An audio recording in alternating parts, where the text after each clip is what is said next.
Okay, so now we're on to the very, very last bit of part 3 of Atonement, and this is the bit with the actual atonement.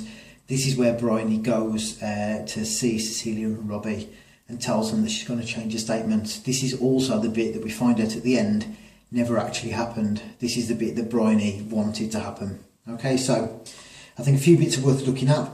Towards the bottom of page 329, Bryony's walking, and we're told that as she walked along the common, she felt the distance widen between her and another self, no less real, who was walking back towards the hospital. So there's the idea there that Bryony's experimenting again in this narrative style between different versions of herself. As it turns out at the end, that's because actually at this point she did go back, and it's only the version of her in the story who carries on. So we've got that sort of self-conscious narrator. That's very postmodernist technique. But I think McEwan, again, playing around with this idea of fiction and reality. Even as we're told this, we're told that there's two Bryonies, and it almost doesn't matter what the real story is. The whole point is that in a story, we want the happy ending. We want the ending that we'd want in the Trials of Arabella. And that's with Bryony sort of making everything right and getting the atonement. So, when she first speaks to Cecilia on page 332, we're told about a quarter of the way down, Cecilia had always spoken to her in a motherly or condescending way. Little sis, no room for that now. So that marker of change is shown with the way that Cecilia addresses Bryony. She doesn't speak to her like a child anymore.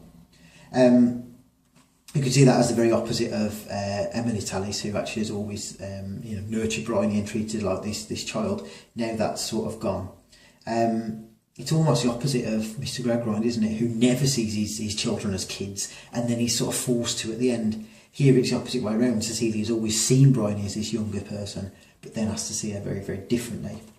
We find out on page 333, about 2/3 of the way down, that Betty broke Uncle Clem's vase. So again, we have this sort of lower class figure who gets the blame for breaking it, even though it was really Cecilia and Robbie, and they just sort of patched it up. It wasn't Betty who sort of broke it from it being whole.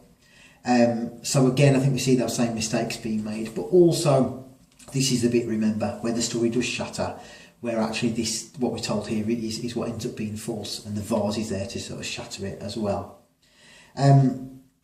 When she goes into the place where Robbie and Cecilia are staying, about 1/3 of the way down page 335, we're told at the bottom of Gray's Anatomy and a collected Shakespeare. Remember those two texts, the Gray's Anatomy, where Robbie leaves the letter that he meant to send to Cecilia, and Shakespeare, he thinks of himself as being like Malvolio, the guy who's humiliated, who's punished. So I think those two references to other texts are that reminder of what's happened to Robbie and how much he's suffered. When we get onto page 336, we're told about the way that basically Bryony realises that Cecilia sees her. Right towards the bottom, we're told her sister's confirmation of her crime was terrible to hear, but the perspective was unfamiliar. Weak, stupid, confused, cowardly, evasive, she had hated herself for everything she'd been, but she never thought herself as a liar. So that idea that when Cecilia judges her and names her and says, no, you're a liar, it's just like what happened with Robbie when Bryony names him as a maniac. That idea of naming is really significant, and Bryony has to face up to what she's done. Ironically, the way that she deals with it is by telling more lies to give us the atonement to this story, by adding this whole extra section on at the end of part 3. And then what we get right at the bottom of 339 is when she sees Robbie. Okay, again we see childhood disappearing. It's a great little description of the vanishing of childhood. We're told right towards the bottom of 339. The shock was how much older he looked, especially around the eyes. So he's literally been aged, he's lost his childhood, lost his innocence. But then we get some questions. Did everything have to be her fault? She wonders stupidly. Couldn't it also be the wars? Side by side throughout this novel, isn't it? The effects of the war in destroying childhood are set alongside Bryony's behaviour, Bryony's lies, Bryony's stories in destroying childhood as well. The context and the literary style matches. On page 341, when Bryony sort of has to confront Robbie, we're told if it had not been for a recent experience, she would have been terrified. So there's that reference that actually Bryony's a different person now. She has grown up. She has lost that slightly self-obsessed style, that self-indulgent style. That idea that actually the war has given Bryony some experience, and in some ways it has been positive. These things have come closer to her, and she's lost her childhood, but actually in this sense, it's allowed her to actually grow as a person.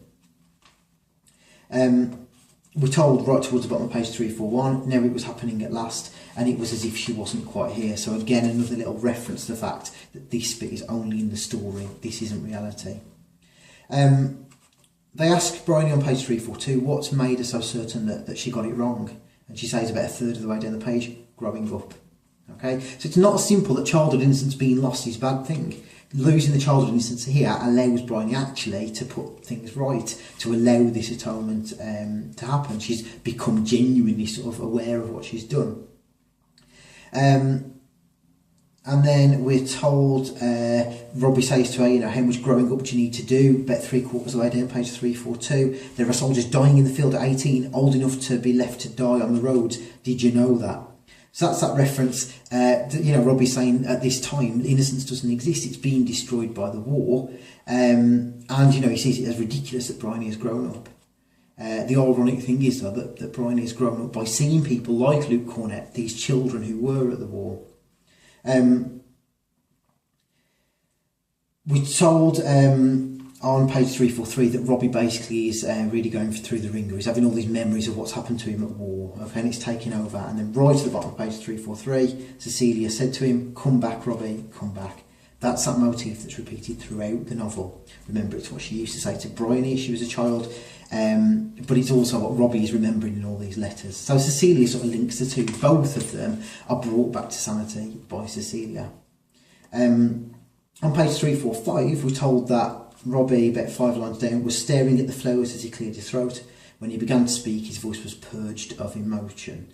So just like with Tom Gradgrind in Hard Times, the flowers are that symbol of his lost innocence. Okay, Robbie's looking at the flowers and realising what's sort of gone and having to purge out this emotion that he's been through. Just like how Tom bites off the heads of the roses, as we see that he's lost his childhood as well. Bryony reveals on page 346 that actually Lola's rapist was Paul Marshall. Cecilia and Robbie assumed that it must have been Danny Hardman. But she says about 2/3 of the way down that it was Paul Marshall, and then we're told, and yet, however startling, it was only a detail. Nothing essential was changed by it. Nothing in her own role. So we see again how these things are a little bit unexpected, perhaps.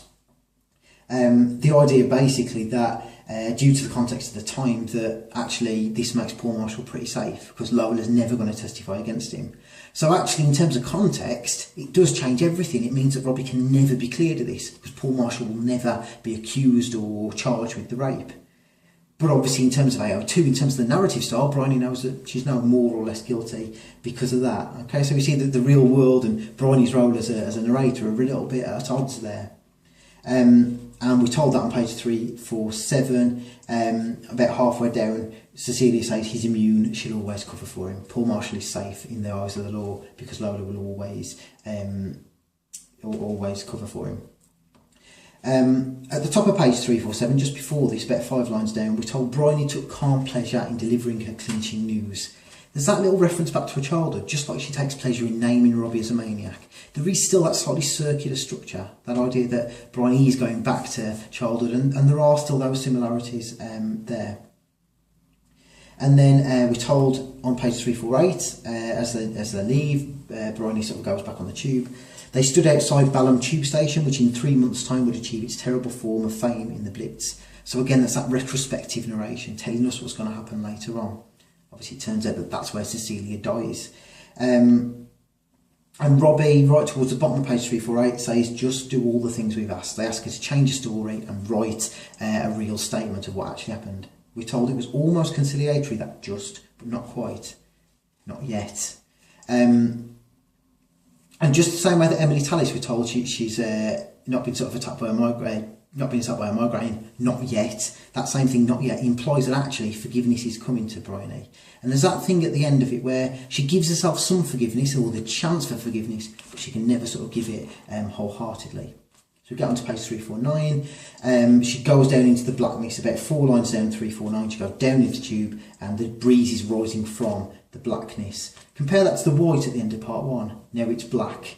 okay, and the blackout at the start of part 3. So on the one hand, it's the innocence that Bryony's lost. On the other hand, she's realised actually that it's a bit more, you know, a bit more complicated than good and evil. We're told about halfway down page 349, their love, neither Bryony nor the war had destroyed it. So again, AO2 and AO3, Bryony's role in the story and the war side by side. Bryony's giving them atonement from both. Turns out that her lie and the war actually did kill Robbie and Cecilia. She's allowing the chance for atonement. About 5 lines from the bottom, she goes through the soupy brown light. So again, it's like sepia. We've had the brown light mentioned before in part 2. It's almost like Bryony's looking back at an old film. And then right at the end, she knew what was required of her. Not simply a letter, but a new draft, an atonement, and she was ready to begin. So the novel itself, the fact that it exists, is the atonement. This is her putting things right, and she can put it right by giving us the happy ending that we all want. And we realise that's what she's done when she signed it, BT, London, 1999.